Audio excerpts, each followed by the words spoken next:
And now I believe we have our opening prayer. This is the prayer for the oppressed from the Book of Common Prayer. Let us pray.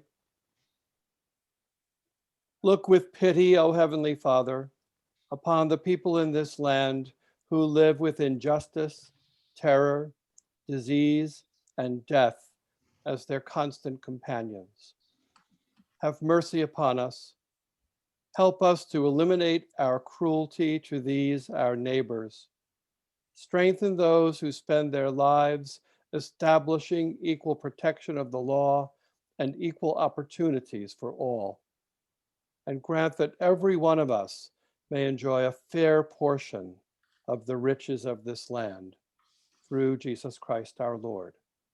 Amen. Amen. Thank you so much, Charlie. I'm Carl Weber, a member of the organizing committee. Thank you, Janice, for getting us started. And I'm going to introduce our program for this evening as well as our panelists.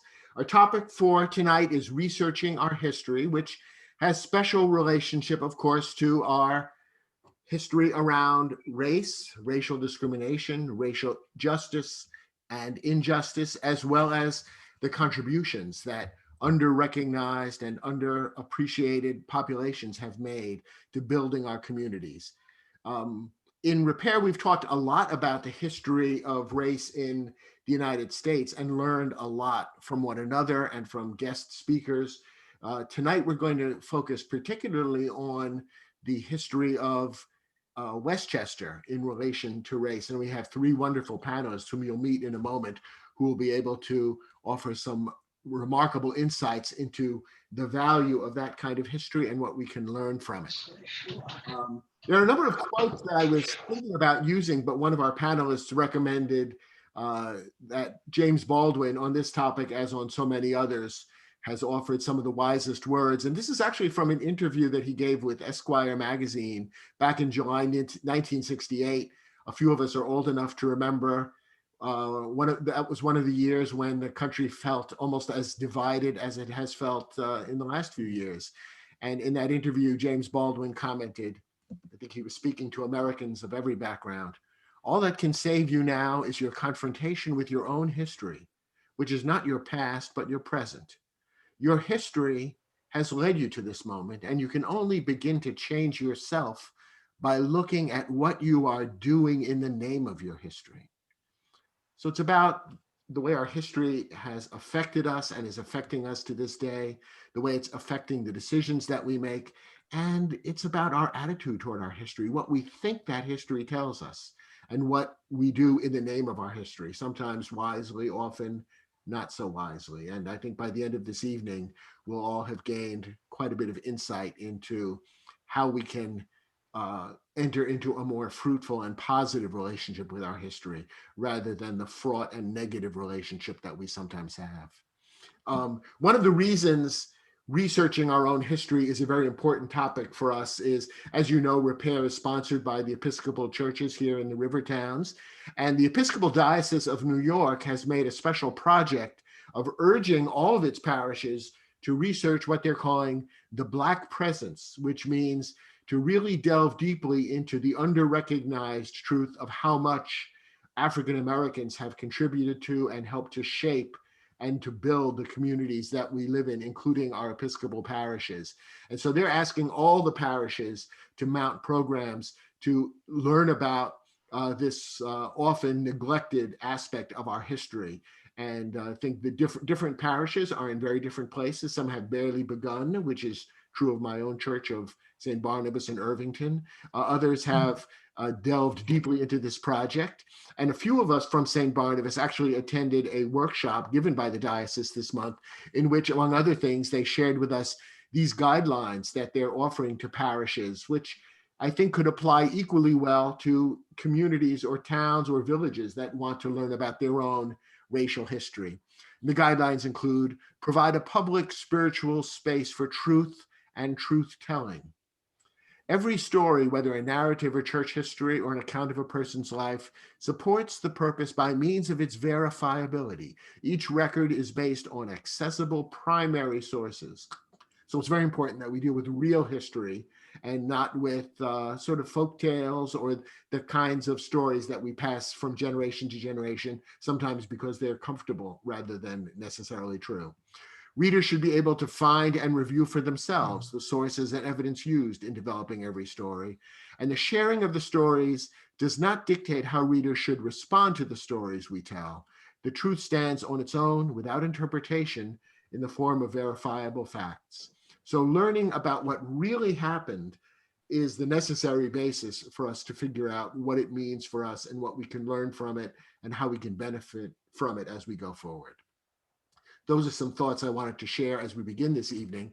Now, let me introduce our three panelists, and we are so lucky to have three really distinguished, interesting, wonderful folks, as you'll be finding out in the next hour. And let me tell you a little bit about each one of them before we begin our conversation.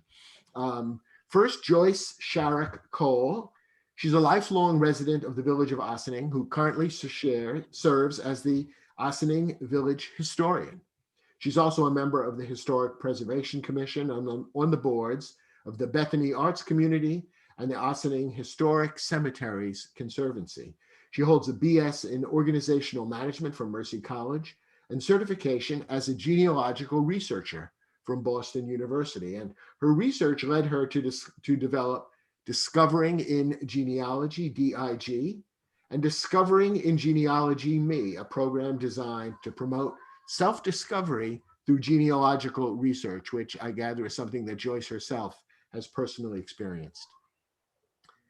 Lynda Jones, many of us know Lynda. She's been a presenter at repair meetings in the past and a wonderful participant in our programs. She serves as the Vice President of Human Resources and Strategic Planning for Historic Hudson Valley, the largest cultural organization in Westchester County, which is also the first Northern historic site to concentrate on the history of slavery in the North. She directs all aspects of human capital management and planning and has led a series of multidisciplinary efficiency projects, as well as serving on their African American Advisory Committee. She has a bachelor's degree in psychology from Baruch College and a master's degree in public administration from NYU. And our third panelist, Sarah Cox, is an educator at Philipsburg Manor, a founding member of Irvington Activists, and the chair of the Commemorating Enslaved Africans in Irvington Committee, which was founded in 2018 to bring to light the history and to honor the enslaved people who lived in what is now Irvington.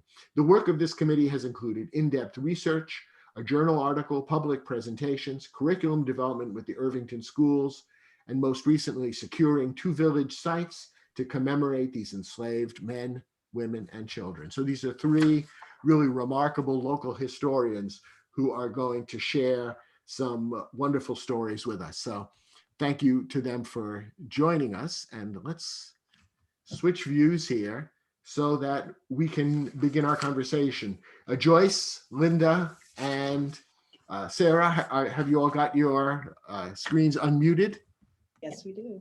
Very good. Thank you so much for being here with us.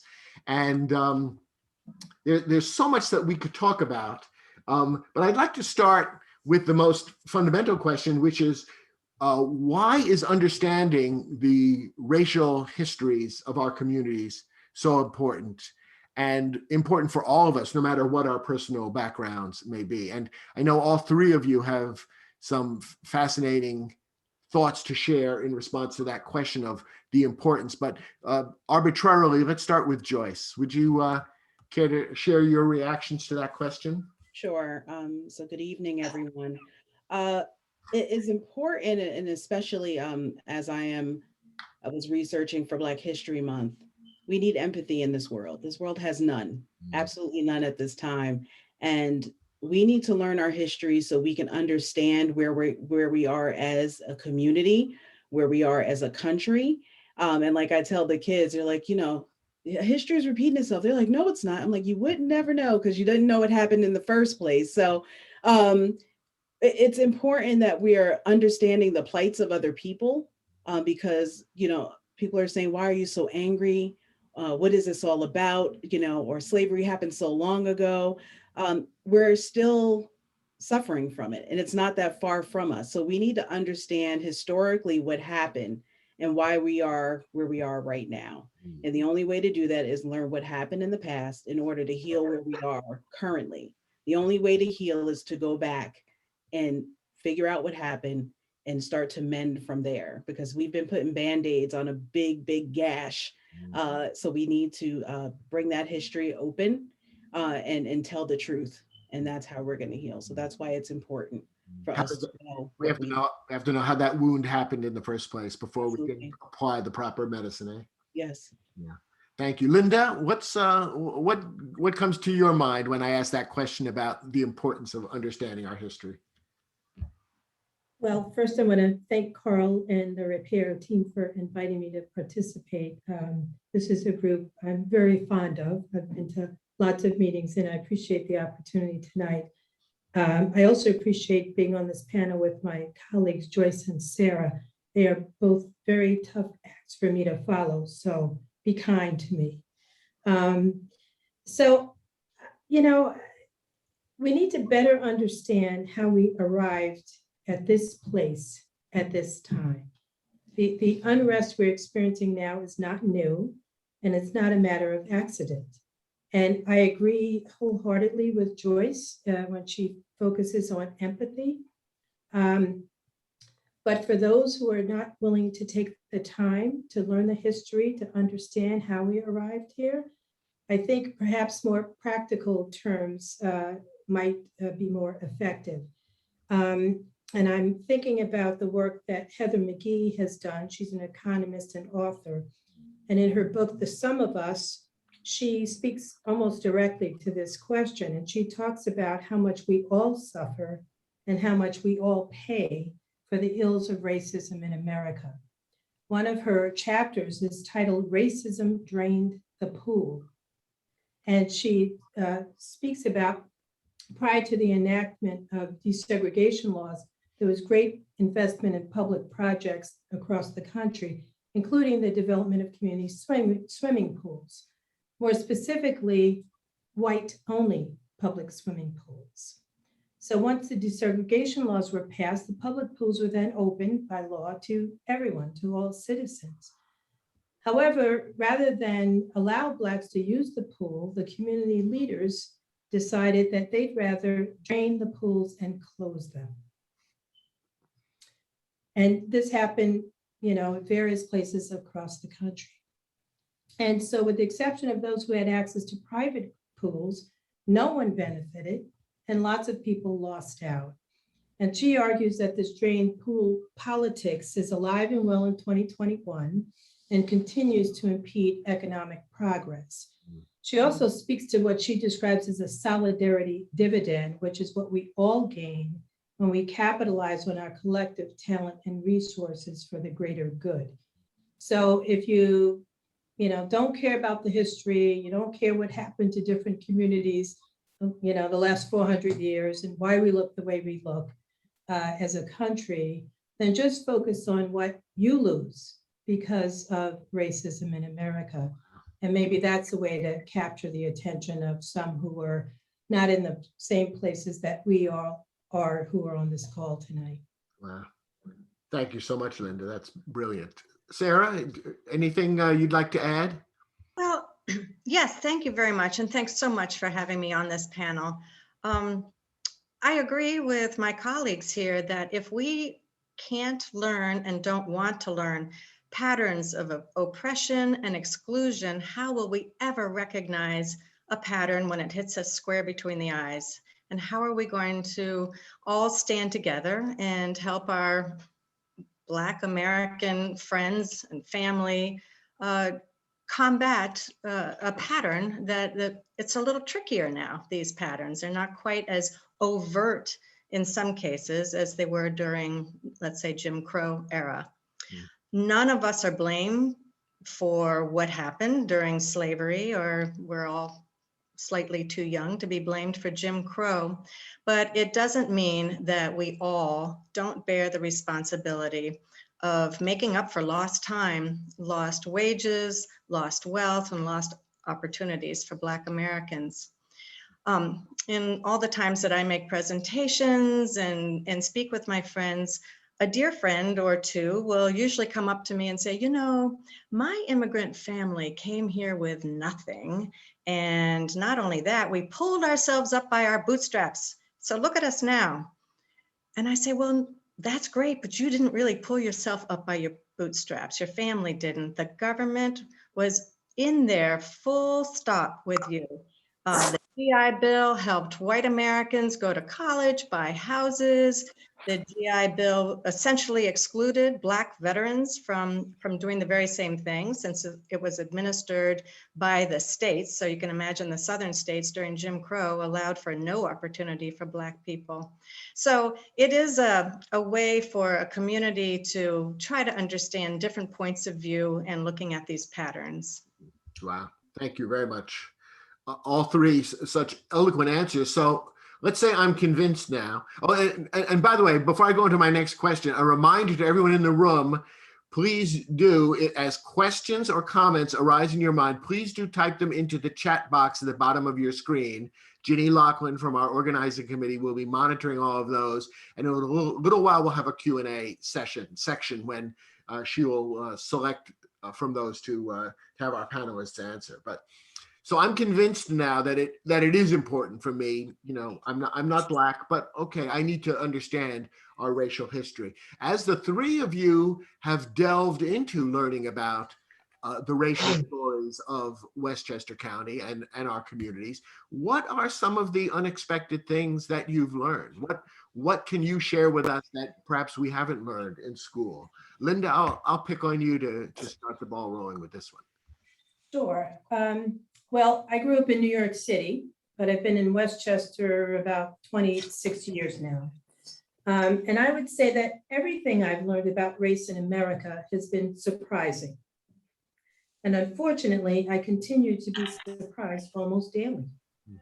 It was reported the other day that every day of the 21-day trial of Derek Chauvin, a person was killed by the police somewhere in the United States of America. It's surprising to me. I don't know whether it should be, but it is. It's still very surprising to me. And, you know, we all know some of the names of those folks because they've been in the newspaper quite a bit lately. I learned almost nothing in school about the contributions of people of color or indigenous people, you know, in America. And I went to public school in New York City. I would say that one of the things I learned in this process is just the complexity associated with this peculiar institution known as slavery. It's something that I just, you know, mere mortals could not imagine. It's just unbelievable.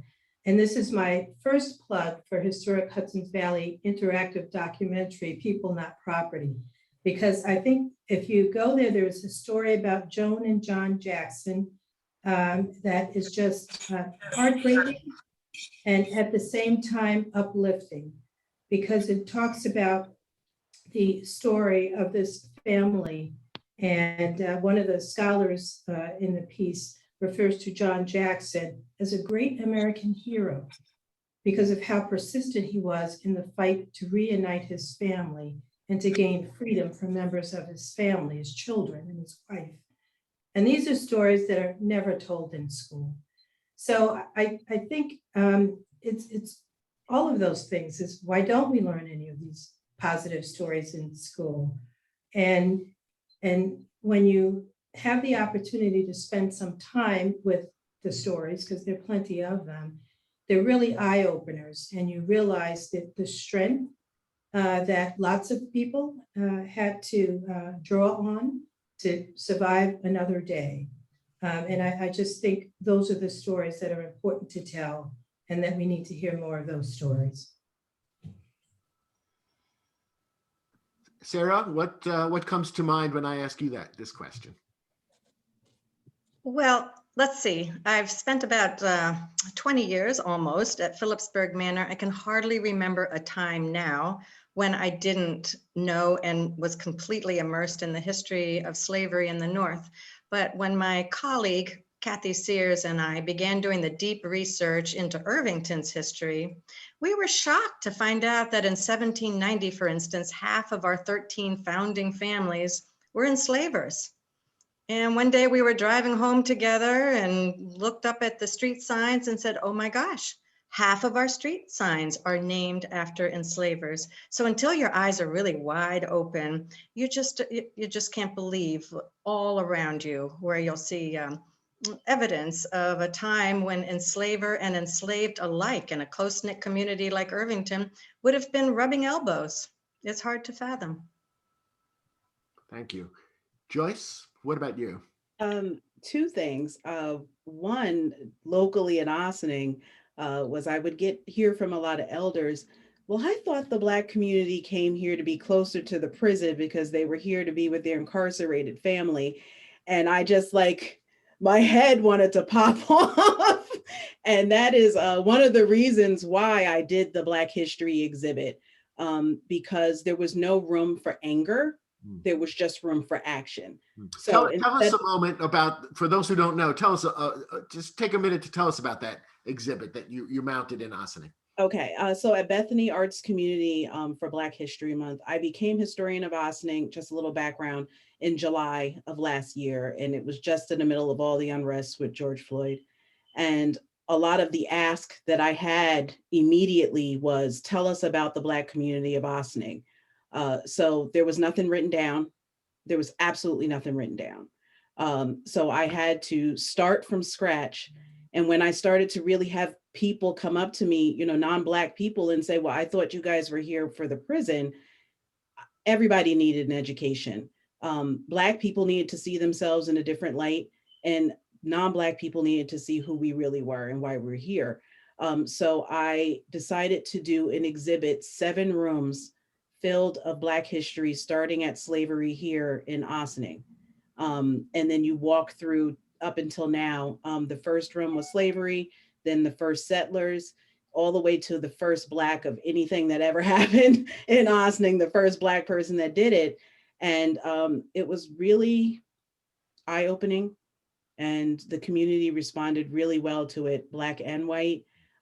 Considering we were in COVID, the viewership, the people that were coming, there were people coming and spending an hour and a half, 2 hours there, just going through the rooms.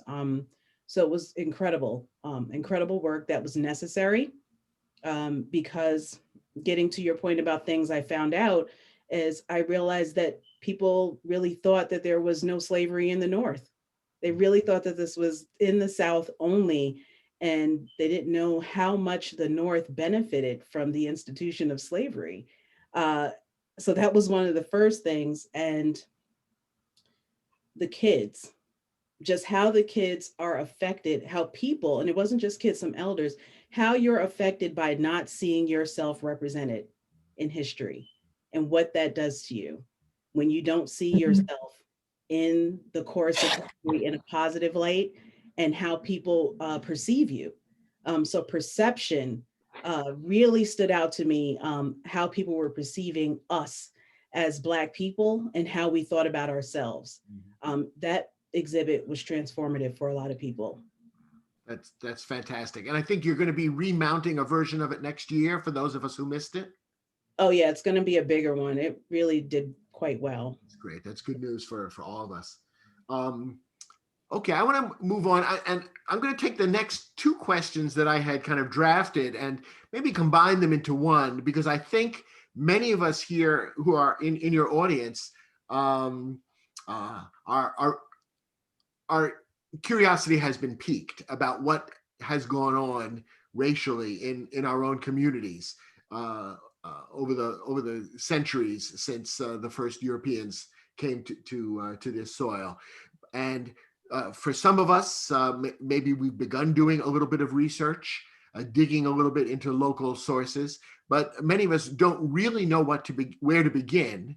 And yet we'd like to learn more. So I'm going to ask each of you, and because you're each historians with different backgrounds and you got into it in different ways, a couple of sort of connected questions. One is, what are some of the kinds of questions we want to start asking if we've decided that, yes, we do want to engage with the history of our communities? What should we be asking? Who should we be asking? And what kinds of sources should we begin using in order to come up with some of these answers? Joyce, you're there on the screen now. Let's start with you, and then we'll have your fellow panelists answer that sort of broad question as well.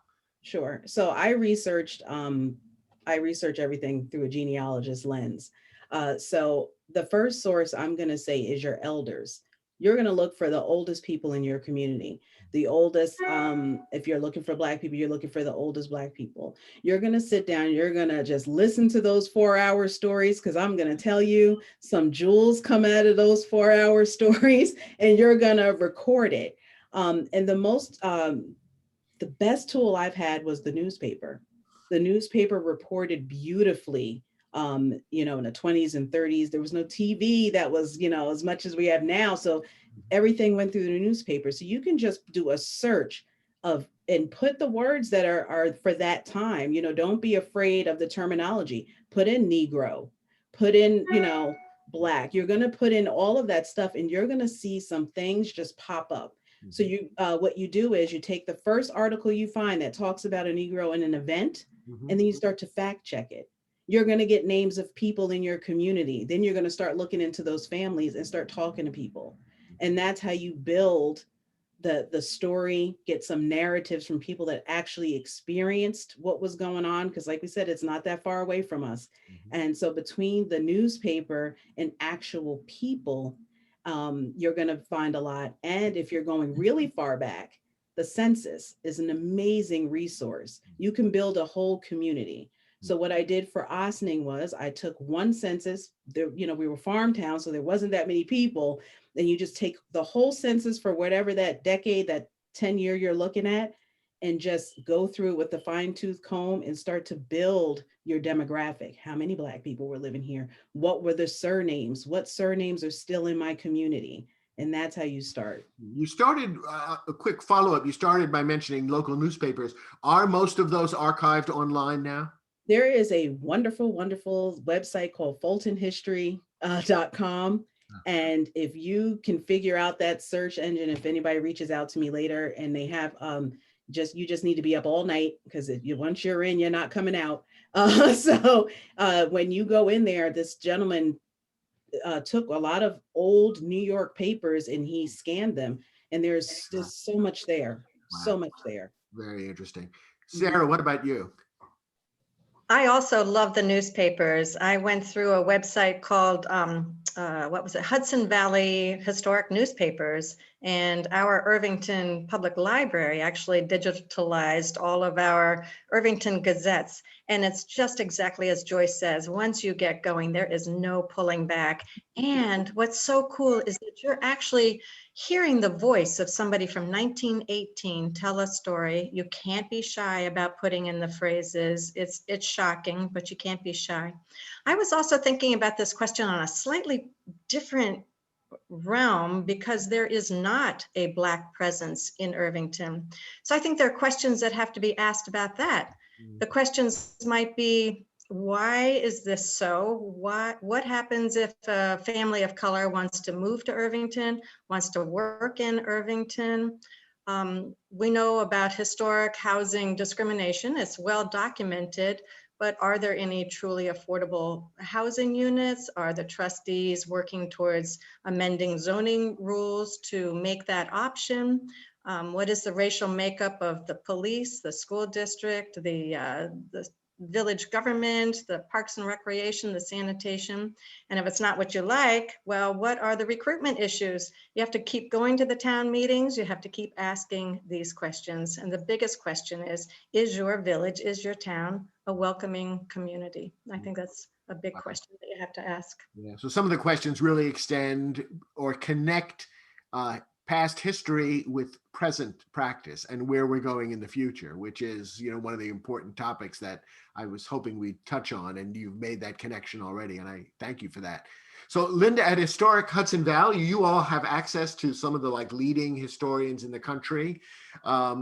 what have you learned from watching what they do that might apply to amateur or beginning historians like us? Well, I think there's a little mystery to it and not so much mystery, because the things that Joyce and Sarah have mentioned is what you should do first. Talk to people you know, talk to people you have access to. When you think about it, we don't spend nearly as much time with our elders in our own family as we should. We don't ask the right questions or any questions. So we can start there. I think I would say for everybody on this call, you now know Joyce, you now know Sarah, and you now know me. So call us, reach out to us. We can help you in some way get more information or find information or perhaps answer some of your questions. I think also, this is my second plug for the People Not Property website. Go there because it's beautifully done. It speaks about the slavery in colonial North, and you could spend hours there, and it's just spectacular. So I think it's worth the time. You have to start somewhere, even to formulate the right question. Joyce mentioned speaking to elders. I say speak to any elder you can find, whether they're Black or brown or not, because they're going to tell you something that's going to lead you someplace else. You can ask the questions about who lived here when you moved here. Where did you work? How did people work? So all of those questions are good, basic questions, and you can start there and build from there. Thank you. By the way, I see that in our chat box, a lot of comments and questions are beginning to pile up, which is great. So all of you who are in the room today, please feel free to add to that list, because we're going to have, I think, a very rich Q&A session in a moment.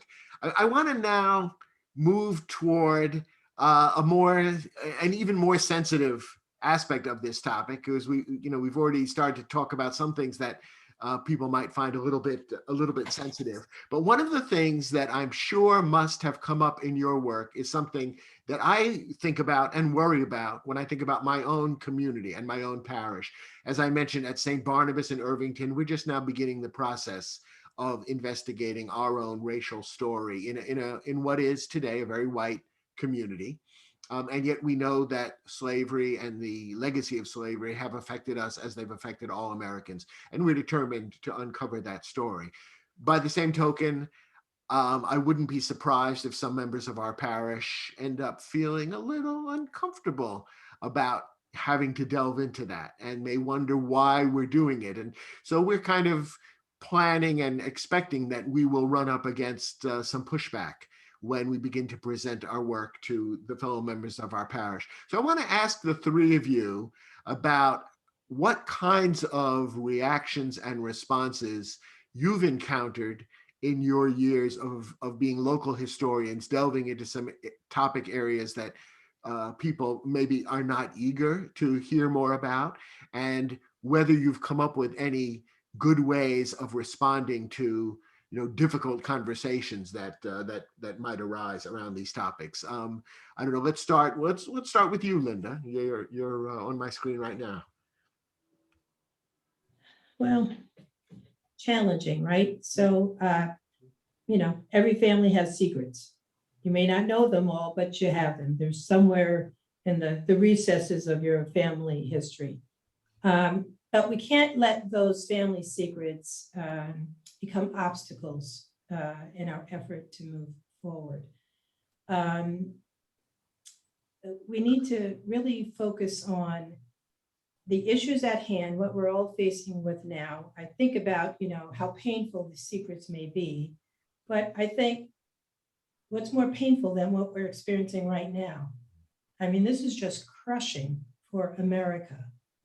When you just read the paper or listen to the news or watch whatever you watch on social media, when we hear about, the mass murders and, the just injustice in housing and education and just everywhere.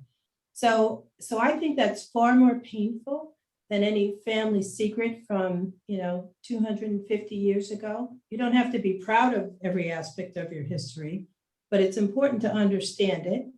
And, whether it's important to share all of it, I don't know. I think it's only important to share it if that is what you need to do to propel the issue forward.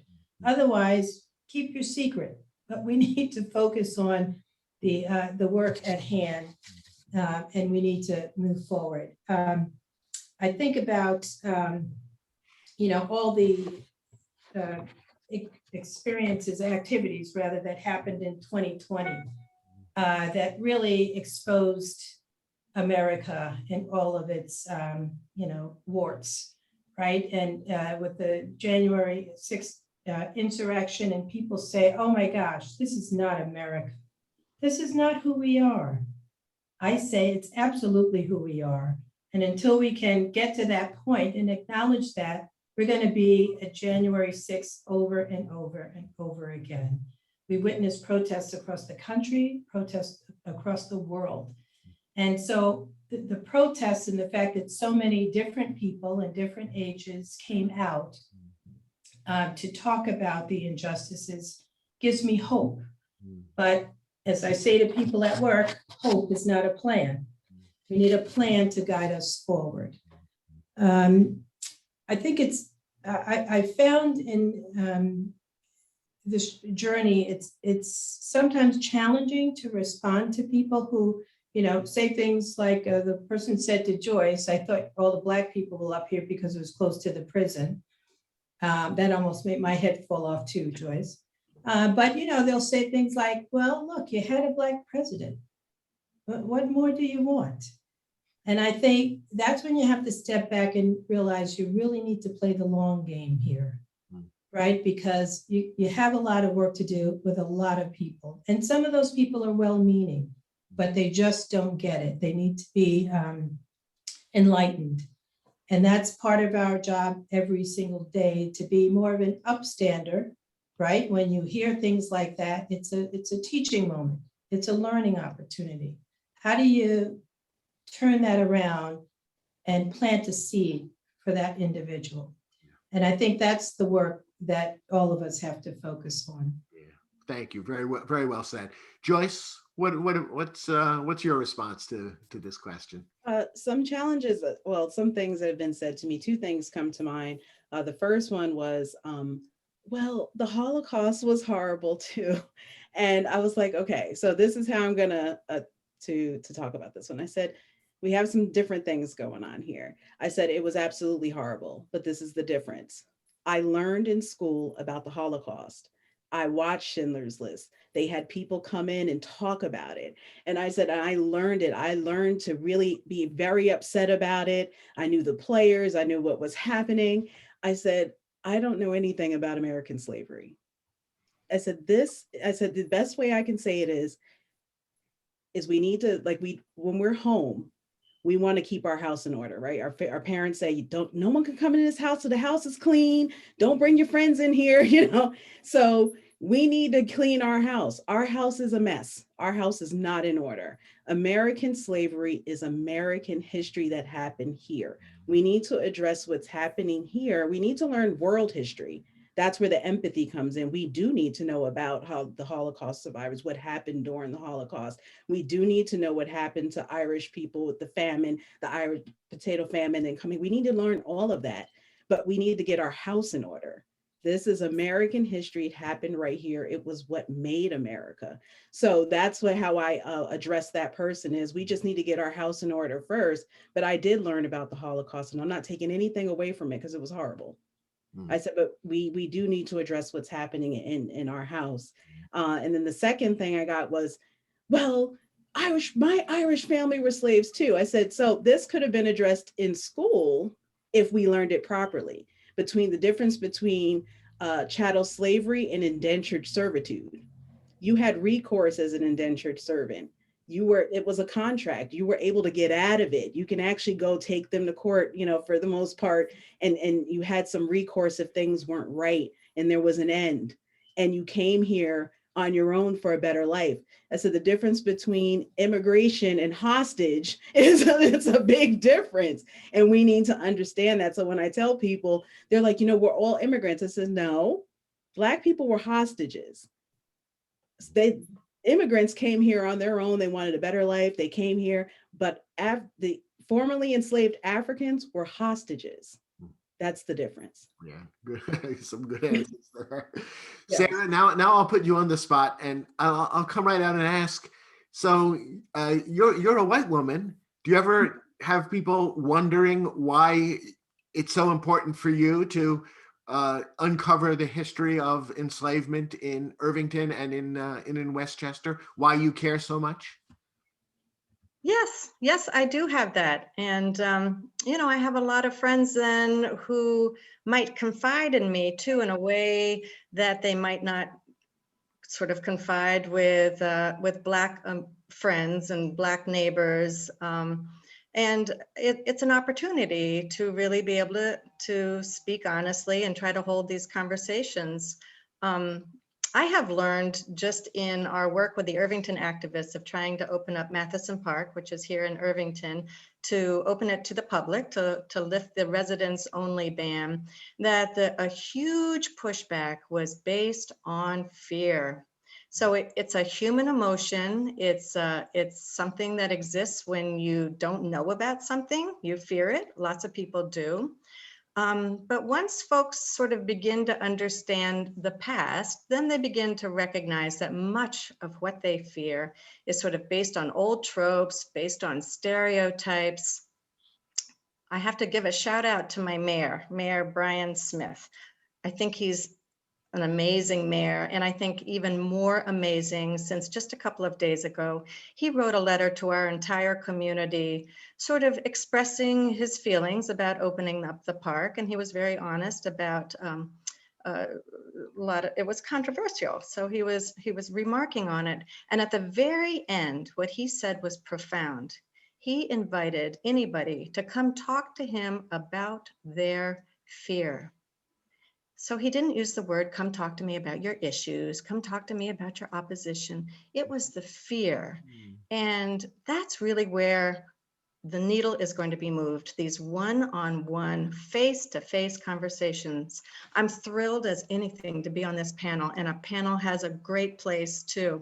But these prickly one-on-one conversations is really how you're going to move the needle forward on this. Yeah, thank you, Sarah. I'm also very glad that you mentioned the Matheson Park issue, which has just recently come to a turning point, maybe not a conclusion, but a positive turning point, because I did want to ask you and the other panelists about the issue that brings up, which is what are some of the very practical, concrete ways that our learning about our history can help us to shape a better present and future. And the work that you did, or the contribution that you made to that Matheson Park, making it open to all people, not just to residents of Irvington, would be one example. Do you want to take another couple of minutes to talk about some of the other ways in which you are trying to help shape Irvington, or to contribute to Irvington charting a new path in the years to come based on your historical work? Sure. Yes, I'm happy to. Well, I think we really helped with that Matheson Park. We did a lot of research just looking at those old newspapers and finding at least quickly a half a dozen instances of real estate covenants in many neighborhoods in Irvington that excluded Blacks and Jews for decades and decades. And so making that connection then to, well, obviously by extension, the park is also exclusionary. So I think just bringing people up to date with this is a past pattern, and oh, look, it's still with us today. This is how we can change it. We're also working very hard now to change the storytelling in Irvington. We are traditionally Eurocentric storytelling with our plaques, our modern art, our public art, with our sort of traditional favorite celebrations that we do in town. But we're changing that. We want to make it inclusive. We want to make it so that we're telling other parts of our collective Irvington history. So we're bringing artist Vinnie Bagwell. She's an artist and activist in Yonkers. She's going to create a beautiful piece of art right on Main Street to commemorate the lives and the contributions of the enslaved Africans. We are also co-sponsoring Juneteenth, second annual celebration. And we're also helping the village, working with them to design the memorial park that's going to be down at another part of Irvington to commemorate the enslaved African burial ground that was right there. I think I have an image of the not of the memorial that Vinnie Bagwell may do for Irvington, but of another of her works. Yes, yes. So this is beautiful. This just gives you an idea. It's figurative, it's powerful. This is for the city of Newark. It's Harriet Tubman. She's one of 5 finalists, and she'll find out in June whether she gets that. So I did want to just have everybody sort of go, wow, look at that art. And I like the fact that it's Harriet Tubman when she was 29 years old, not 60. Yes, exactly, exactly. A different side of Harriet Tubman that we don't than the one we usually see. We're currently consulting with the Irvington School District now to reimagine Colonial Day and other colonial era curricula to really incorporate all this very specific research that we have now in Irvington. We're in conversations also with the PTSA Diversity and Inclusion Committee, as well as the Irvington the foundation, educational foundation, to really brainstorm ideas to have the school be very closely involved with our committee. We have an idea that we're going to train high school kids to give age appropriate tours to the public, to other school children, to these 2 sites that we have commemorating enslaved Africans. And finally, a subcommittee headed by Kathy Sears is in the process of making an application to the Westchester African American Heritage and History Trail, that we also want to get these 2 sites on their tour and on their trail. So that's all in a year. We've got all kinds of stuff in the works. So you can do a lot. You get a good committee, you can do a lot. Wow, that's pretty cool. Joyce and Lynda, what would you like to add about this issue of practical, concrete ways that we can take what we're learning and use it to help make our communities better for the future? Lynda, you want to go? Sure. I mentioned at the top of this program that Sarah and Joyce would be tough acts to follow. So it's hard to go after Sarah here. But I would say that what you've heard, a theme throughout this conversation is one of education. So you have to begin to educate yourself and ask questions. Get involved in local activities. Go to the village and town board meetings, school board meetings, run for a seat on the school board or any other elected position. Get involved in community activities. Because of a recent state law passed, all communities that had police departments had to have a small commission to look at policing in their areas. Get involved in those things. You don't have to lead it, but you need to get involved and understand what's going on in your community. I was thinking about a similar question here, and it brought to mind a quote from an artist. She's a textile artist. Her name is Bisa Butler. She's just fantastic. And in one of her most recent pieces, she says that racism is so American that when you protest it, people think you are protesting America. So I think it's just so right. And it kind of demonstrates how ingrained racism is in our everyday life. Yeah. So if you want to know more, you have to ask more questions and you have to get involved. This is not a spectator sport. Great. What a great quote too. Joyce, final comment on this topic of history? I started with the schools because that's where I didn't get it. So in the Ossining schools, I talked to a few SUNY race classes, and how I approached this was a little different. I did a lot of oral histories, and I think that's important for us to not just record the elders, but to play it. Because the most impactful thing and the most powerful thing that those kids were shocked was to hear from someone that said, I danced with a white boy at a dance and the whole gym shut down. and they could not believe it that they were called into the principal's office the next day. So it's one thing for a historian, if I'm telling you something, everyone, there's always a skeptic, right? But when you're hearing it from the person firsthand, what they experienced. And I had a lot of even older people say, I just can't believe that happened here in Ossining. So I'm letting people tell their stories, Black, white, even the race riots that were here. Also, Juneteenth, we are flying the flag in Ossining for 1 month. And we're also changing what the narrative looks like and who's telling it. Because every time we research a story, we always get one perspective. But I'm talking about, I did a story about the Queen coming to visit Ossining, but I talked to a Black woman that was waiting for her to come. So now when you're researching, you see different people telling a story before you go, and it all looks the same. It's like there was no representation of anyone else. And, you know, it looks like only white people were here. And that's one thing that a gentleman said to me is, you can't see that you were here. So now I'm changing what it looks like.